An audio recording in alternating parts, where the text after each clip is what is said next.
Družinsko podjetje Teoten je pred dnevi pripravilo prireditev počastitev 25-letnice delovanja, ki je potekala pred poslovno enoto KL. Kot običajno je tudi tokrat potekalo tekmovanje v kuhanju prleške kisle župe, tokrat pa je dogajanje spremljal tudi kulturni program, skozi katerega so obiskovalce vodili člani skupine Prašnati. Dogajanje je bilo letos bolj slovesno, saj so obeležili jubilej podjetja, katerega začetki segajo v leto 1991. Podjetje Teoten, ki zaposluje 27 ljudi in ima poslovno enoto tudi v Ljutomeru, se je v 25 letih delovanja vseskozi povečevalo in širilo svojo ponudbo. Poslovne priložnosti, ki so se jim ponujale, so vedno dobro izkoristili. Družinsko podjetje je dobro sprejeto tudi v lokalnem okolju, tako v Murski Soboti kot Ljutomeru. Na vsakoletnem dogodku, ki ga pripravijo, se namreč zvrsti veliko obiskovalcev, pa tudi trgovcev, s katerimi sodelujejo.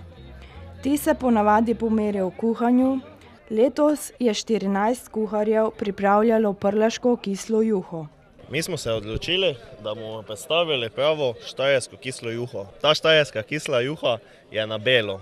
Tu domačini vsi delajo na rdečo, mi pa smo se odločili, da jo naredimo na belo, z kislo smetano. Kljub različnim pripravam in skrivnim sestavinam, ki so jih ekipe uporabljale pri pripravi, ostajajo sestavine prleške, prekmurske in štajerske kisle juhe zelo podobne. Sestavine so skoraj iste. Pač gre za kislo juho, ki se kuha iz tačk, želočkov pa mesa, ki ga izberemo pač same. To je odvisno tudi od kuharja, ki se ga izbere. Čeprav je tudi letos potekalo tekmovanje v kuhanju, je tokratno srečanje minilo predvsem v znamenju praznovanja. Uspešnost podjetja je namreč vidna na vseh ravneh okolja.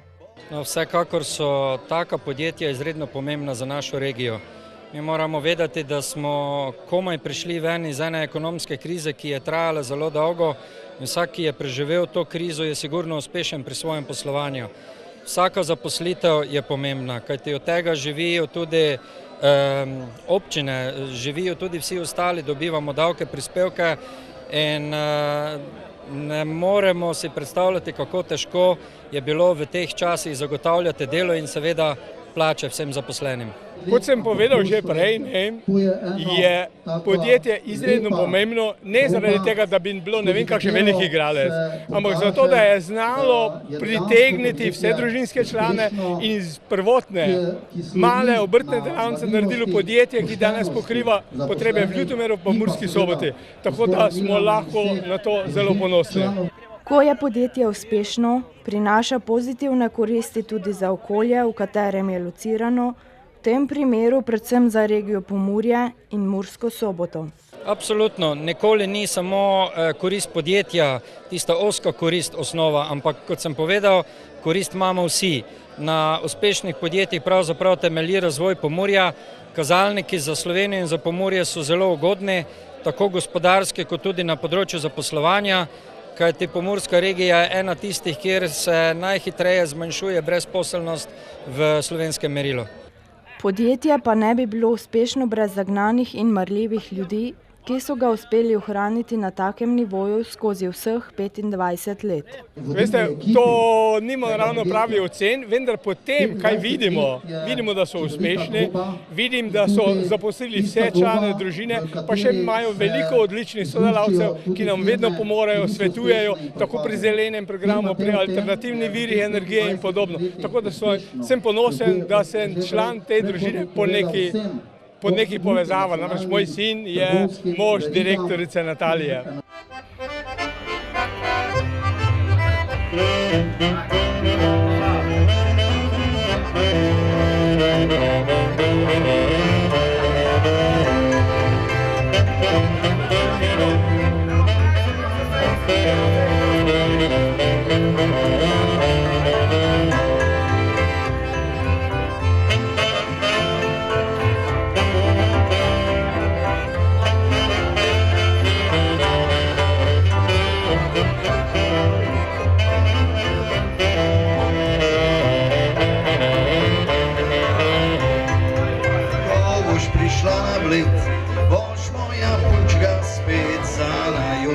svit kot češnjev cvet.